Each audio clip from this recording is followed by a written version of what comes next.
Chega mais, nação, vamos juntos aqui analisar as últimas informações do Flamengo. Cicinho e Renata Fã elogiaram demais o Flamengo com Pedro, que marcou um golaço, E aí, meu amigo, a imprensa esportiva se derreteu para o Pedrão. Vamos juntos aqui analisar as informações do Flamengo, a partida do Mengão contra o Fluminense, 2-1, Flamengo que dominou o primeiro tempo. No segundo tempo deu aquela balanceada, mas o Flamengo conseguiu essa boa vitória que colocou o Mengão na vice-liderança do Brasileirão. Chega mais, explode o dedo no like. Se você não é inscrito aqui no canal Meu Mengão React, peço a você se inscreva, ative o sino das notificações para você receber sempre as informações do Flamengo. Créditos, canal, jogo aberto. Vamos lá para as informações do Flamengo. Tentou com o Savarino uma reação, mas não deu. 2-1 placar final. Flamengo comemora a vice-liderança do campeonato.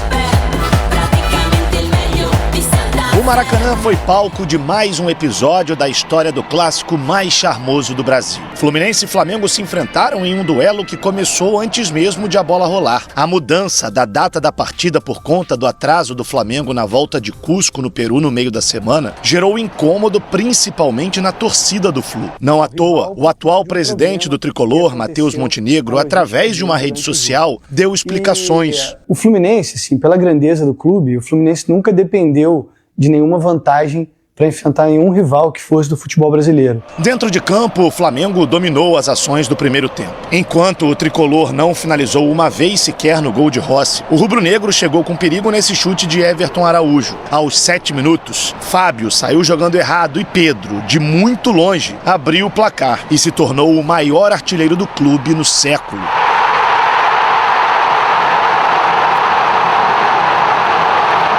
Mas hoje, sem dúvida, vai ser um jogo inesquecível por se tratar de um clássico, né, e uma vitória especial com 2 belos gols ali. Depois foi a vez de Plata contar com um desvio para quase ampliar. Se a felicidade está do nosso lado da finalização, podíamos estar 3 ou 4, a falar de 3 ou 4 fácil até aos 75 minutos. Ok?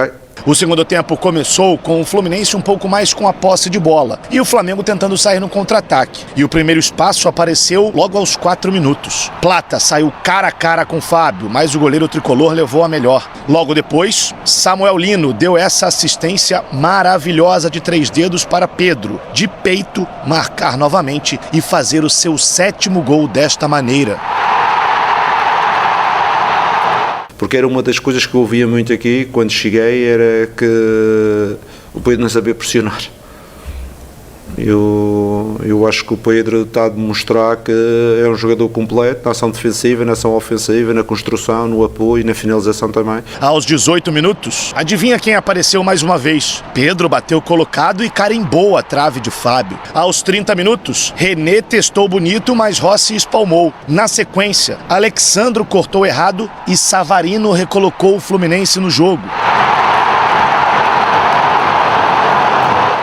A partir do momento em que jogamos mal, que foi um pouco mais de um tempo, o responsável absoluto da equipe não jogar bem sou eu, independente dos nomes que estão em campo. O tricolor pressionou e quase chegou ao empate nessa testada de Castilho. Nos acréscimos, Carrascal foi expulso após essa entrada em Guga. Arana bateu firme, mas a bola desviou em Léo Pereira e foi para fora. Fim de jogo, Fluminense 1, Flamengo 2. Com o resultado, o Flamengo, além de ultrapassar o rival na tabela de classificação, agora ocupa a 2ª posição.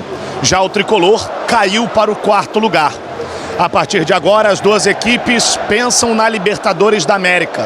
Na próxima quarta-feira, o Fluminense recebe o Independente Rivadavia da Argentina, enquanto o Flamengo, no dia seguinte, terá pela frente o Independente Medellín. Esses são os jogadores que temos que jogar a pressionar e temos que fazer um gol na primeira parte.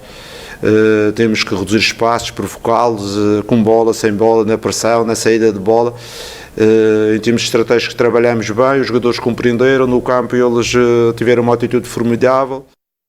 Vocês vão comentar tudo porque foi um bom jogo, bem movimentado, mas aqui a tabela para a gente entender o que significou esse clássico especificamente, que começou com polêmica, mudou, não é de horário, de sábado para domingo, e o Flamengo chega à vice-liderança com uma partida a menos. Tem um jogo diante do Mirassol em casa atrasado, e o Fluminense deixa o São Paulo na 3ª colocação com a derrota e é o 4º colocado. São 2 times que jogam futebol atrativo. O Fluminense perde o Lúcio Acosta muito cedo, o Flamengo faz o gol com o Pedro também cedo E esse foi o jeito como se desenvolveu o clássico. O Flamengo buscando, batalhando, depois acomodou, tomou um gol, mas segurou o resultado até o final. Ronaldo. E com jogadores que são acima, fora de série, né? Porque o Pedro, o gol que ele fez é gol de craque, né? Gol de quem tá ligado na partida, recebe uma bola, vira de costas, já percebe o goleiro fora do gol. Então, além de ter todos esses ingredientes que você citou, ainda tem os jogadores fora de série, que faz a diferença. Acorda o time, faz o time jogar, faz o time pressionar. Então, a vitória veio pro time que lutou e correu mais atrás do resultado. Esse Flamengo está diferente, Edu, já está começando a encorpar, ganhar um estilo, já está assimilando a filosofia do Leonardo Jardim? Acredito que sim. Acho que o Flamengo está vindo numa toada muito importante, né? Os jogadores já estão se encaixando ali, se conhecendo mais. Ontem o Paquetá jogou também muito bem, uma partida boa, né? Jogando de segundo volante também. É claro, o Pedro, né, dispensa comentário, é um cara que também que está pegando confiança novamente, o esquema tático de repente está favorecendo ele, para que ele possa estar fazendo os gols e ajudando a equipe do Flamengo. E é um momento onde que o Flamengo está se encorpando e também vai brigar. Ninguém nunca tirou o Flamengo da briga dos campeonatos. E sim, a gente sempre estava oscilando. Agora a gente está vendo um Flamengo muito mais preparado do que um tempo atrás. Chico Garcia, todo mundo sabe que o Flamengo é um dos favoritos a ganhar o Campeonato Brasileiro, mas o Fluminense é um time que tem uma boa constância, tem qualidade, acabou empatando na Libertadores na estreia, perde o clássico, mas também tem tudo para fazer uma campanha acima do esperado. E estava fazendo, né? Só que aí pega um confronto direto num clássico e acaba perdendo da maneira como perdeu. O Flamengo foi muito intenso no jogo. E aí no segundo tempo até começou a perder esse ímpeto, mas a saída do Lúcio acabou complicando muito e a entrada do Ganso mais ainda. Ou seja, foi um Fluminense que não conseguiu ver a cor da bola, especialmente no começo do jogo. E o Pedro estava inspiradíssimo. Agora, o Flamengo chegou, né? Chegou aos 20 pontos ali. E a gente sabe que quando o Flamengo chega, ele chega para brigar pelo título até o final. Bom, teve mais coisas no Campeonato Brasileiro. Nas marcas acontece naturalmente. Eu trabalho dia a dia aqui para fazer gol, para dar o meu melhor e ajudar coletivamente também. Mas hoje, sem dúvida, vai ser um jogo inesquecível por se tratar de um clássico. O responsável absoluto de que o equipo não haya jugado bem sou eu, independientemente de los nombres. Entonces, en ese momento Flamengo hizo mejor las cosas, pero bueno, el fútbol es así y lo cierto es que todo el primer tiempo no jugamos bien y cuando un equipo no juega bien, una de las posibilidades es que el entrenador haya sido el responsable, ¿no? Y asumo esa responsabilidad y lo digo con total honestidad, o sea, como siempre. Eu tenho gostado muito das entrevistas do Zubeldia. Já tinha falado isso antes, né? Mas ontem ele foi muito bem também. Pelo menos eu vi assim. Pedro pelo Flamengo contra o Fluminense. 11 jogos, 7 gols. Ele é o artilheiro agora também ali do time, né? No século. Quarto artilheiro do Maracanã. Vai colecionando dados e marcas importantes. O artilheiro que ontem fez 2 e 2 belos gols, hein, Rafa? O Rafael Marques está com a gente, então, direto lá do Rio. É isso, Bruno. Muito bom dia pra você, pro Jailson, pro Eugênio, pro Fã de Esporte conectado com a gente aqui no Sport Center. Na verdade, ele fez 3, né? Um foi anulado, teve bola na trave, teve um lance que ele recebeu na entrada da área, limpou, bateu, e o Fábio fez uma ótima defesa. Com um pouquinho mais de sorte e de circunstâncias favoráveis, o Pedro teria feito 4 gols ontem contra o clube que o revelou.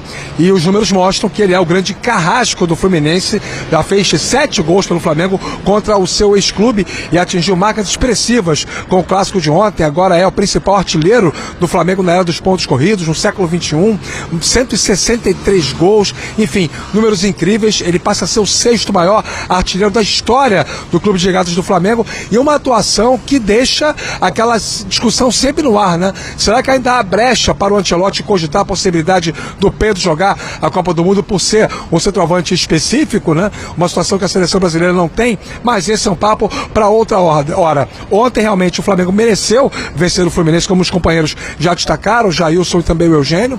Uma vitória consistente de um time que jogou melhor que o adversário, pelo menos 2/3 do clássico, que foi disputado para um público de 44.833 torcedores presentes. É importante lembrar toda a polêmica envolvendo aí a marcação do jogo e que aproximadamente 25 mil pessoas já tinham comprado o ingresso para o jogo sendo realizado no sábado. A mudança para domingo deu ao torcedor o direito, caso ele quisesse, de buscar o ressarcimento. Mas muita gente manteve o ingresso comprado e compareceu ontem aqui no Maracanã. Ainda assim, a discussão foi que se o jogo não tivesse sido modificado, poderíamos ter um público ainda maior, mas enfim, mesmo assim foi um grande público, quase 45 mil pessoas. Na expectativa rubro-negra, aquilo que você destacou, o Flamengo se aproxima do topo do campeonato, tem 6 pontos e um jogo a menos em comparação ao Palmeiras, que lidera o campeonato, 26-20, emplaca outra boa sequência de vitórias com o Leonardo Jardim, 3 triunfos consecutivos e recupera a autoconfiança suficiente para a sequência da temporada, aliando o Campeonato Brasileiro e também Conmebol Libertadores. Do outro lado, pela segunda vez no ano, Zubeldia completa 3 partidas sem vencer, comandando o Fluminense. E pela primeira vez, ele perdeu na condição de mandante, jogando o Maracanã. Até então, eram 20 jogos com 18 vitórias e 2 empates. Como mandante, o Fluminense ontem perdeu pela primeira vez no Maracanã, sob o comando do técnico Luiz Zubeldia, que na entrevista coletiva após o jogo, utilizou um discurso condescendente, ou seja, entendendo como positivo o adiamento do jogo de sábado para domingo, ao contrário do que pensam os torcedores do Fluminense. Revoltadíssimos com a diretoria, muita gente foi para as redes sociais, inclusive o presidente Matheus Montenegro publicou um vídeo tentando antes do jogo explicar as razões do Flu para poder ter aceitado a mudança, mas enfim, o discurso não foi convincente, Bruno. São 2 nessa sequência de 3 jogos, 2 empates e essa derrota. Eugênio, você quer completar? Não, rapidinho? é só, o Rafa corretamente me fez uma correção, né? Porque eu falei, não, entrou o Savarino no lugar do Ganso. Não, entrou no lugar que eu digo na posição, porque quem saiu foi o Martinelli. E aí o Ganso jogou um pouquinho mais atrás. Que aí você qualifica o passe desde trás e coloca um time mais agressivo. Também entrou o Castilho nesse momento, né? E o Fluminense cresceu de produção justamente nessa fase do jogo. Grande vitória do Flamengo no Clássico contra o Fluminense no Maracanã. O jogo parecia resolvido. O Flamengo deitando e rolando, amassando, muito perto de fazer 3-0 e matar o Fluminense. Mas aí houve mudanças. O Flamengo, de certa forma, deu uma aliviada. O Fluminense cresceu e por muito pouco o Fluminense levou o 2-2 nesse grande clássico com 45 mil espectadores no Maracanã. Grandes atuações individuais no Flamengo, especialmente Lucas Paquetá. Gostei do Gonzalo Plata, que eu critico muito, e principalmente do Pedro. Agora, alguns jogadores que vivem pedindo chance, oportunidade, tipo Carrascal e Luiz Araújo, jogaram futebol pequenininho. Valeu, hein? É isso aí, nação. Tá aí as últimas informações do Flamengo. Vamos ver como ficou, então, a tabela do Campeonato Brasileiro nesse momento. O Palmeiras vem na primeira colocação com 26 pontos, na segunda colocação o Flamengo com 20 pontos. Só que o Flamengo tem um jogo a menos. Se o Mengão vencer essa partida, chega a 23 pontos. O São Paulo na terceira colocação com 20 pontos, na quarta o Fluminense com 20, na quinta o Bahia com 20. Aí na sexta o Atlético Paranaense com 19. Eu acho que essa galera do 1 até o 6 aqui, do primeiro até o sexto colocado, tá bem boladinho aqui, hein? Tão bem boladinho aqui. O Bahia também tem um jogo a menos. Se a gente analisar aqui, o Bahia pode chegar à mesma pontuação que o Flamengo, se vencer o jogo atrasado, né? Aí vamos lá então, na sétima colocação Coritiba, na oitava o Atlético Mineiro com 14 pontos, na nona o Bragantino com 14, décima o Vitória com 14, décima primeira Botafogo com 13, décima segunda o Grêmio com 13, décima terceira o Vasco com 13, décima quarta Internacional com 13, décima quinta o Santos com 13, décima sexta o Corinthians com 11, na 17ª o Cruzeiro com 10, 18ª o Remo com 8, 19ª a Chapecoense com 8 e na 20ª colocação na lanterna do campeonato o Mirassol com apenas 6 pontos. Assim tá a tabela do Campeonato Brasileiro. O Flamengo tá encostando, hein? Vamos ver o que vai acontecer nas próximas rodadas. A próxima partida do Flamengo será pela Copa Libertadores da América contra o Independiente Medellín. E aí vamos ver o que o técnico Leonardo Jardim vai preparar para essa partida, se ele vai fazer mudanças, se vai poupar algum jogador, principalmente por causa da viagem. Eu acho muito difícil ele poupar alguém, principalmente pensando na Copa Libertadores da América. Se o Flamengo vence essa partida do Independiente Medellín, o Flamengo consegue um bom resultado. Um bom resultado porque aí já somaria 6 pontos na Copa Libertadores da América. Aí tá aí a tabela aí das partidas, ó. O Flamengo joga então no Maracanã na quinta-feira contra o Independiente Medellín. Tem que ganhar, essa partida aí não tem jeito, tem que ganhar porque joga dentro de casa, é Copa Libertadores. Se o Flamengo ganha essa partida, o Flamengo já 6 pontos já começa praticamente a ficar ali perto de uma classificação, né? Porque normalmente o time tem que fazer entre 10 a 12 pontos para chegar na fase classificatória, né? Para chegar ali, ter primeiro, segundo colocado e se classificar. Então, vamos ver se vai dar certo, né? Se o Flamengo consegue já adiantar. Tem que adiantar, é bom, porque o ano passado, cara, a gente ficou preocupado demais. A gente ficou até a última rodada da Copa Libertadores para ver se o Flamengo ia se classificar. Mas eu acho que tem tudo sim para o Flamengo vencer essa partida contra o Independiente Medellín. O Flamengo tá jogando bem. Se jogar o que jogou no primeiro tempo contra o Fluminense, eu acho que o Flamengo vence e vence bem o Independiente Medellín. Vamos ver o que vai acontecer, nação. Olha, muito obrigado por você estar aqui até o final do vídeo. Ó, um detalhe importante, aqui no link, no primeiro comentário fixado, vai estar o link do nosso grupo de palpites e análises esportivas. Você que gosta de fazer sua fezinha, vai lá e entra, é forma gratuita. Você entrando, você vai estar concorrendo a um manto do Mengão no dia 15 de abril. Faltam 2 dias pro sorteio. Para você participar, você tem que estar lá no grupo. Então corre lá, entra no grupo e fique atento que nós vamos estar realizando ali o sorteio, tá bom? E aí também você gosta de fazer sua fezinha, você vai estar fazendo junto com a gente ali, que inclusive ontem a gente acertou acertamos 4 palpites, tá bom? Tá muito boa a assertividade lá e dá para fazer uma fezinha, fazer um birubiru. Tá bom, nação? Obrigado por você estar aqui até o final do vídeo. Tamo junto. Forte abraço. A gente se vê no próximo vídeo.